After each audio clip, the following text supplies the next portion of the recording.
अगर आपने ज़री रकबा ख़रीदना है तो सबसे पहले आप कोशिश करें कि वो आपके करीबी इलाके में हो, किसी दूर दराज इलाके में ना हो।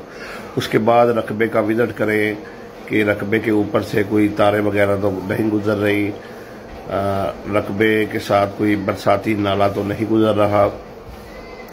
उसके बाद जो है आप उससे कहें कि भाई आपको फ़र्द बराए रिकॉर्ड ला के दे। फ़र्द बराए रिकॉर्ड ले के आप जो है पटवारी के पास जाएं और चेक कर लें कि इस पर कोई स्टे वगैरह तो नहीं है, इनकी आपसी तकसीम वगैरह जो है वो हुई है।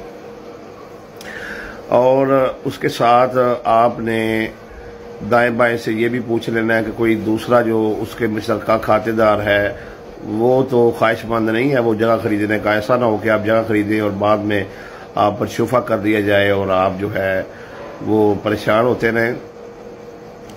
इसके साथ जो है आपने जो है उसके साथ जब मुआयदा करना है तो फ़र्द बराए बयाना लेनी है। और जब आपने रजिस्ट्री करवानी है तो रजिस्ट्री करवाने के बाद जो है आपने उसका इंतकाल भी करवाना है। तो ये एक सादा सा आसान सा तरीका है ज़री रकबा खरीदने का।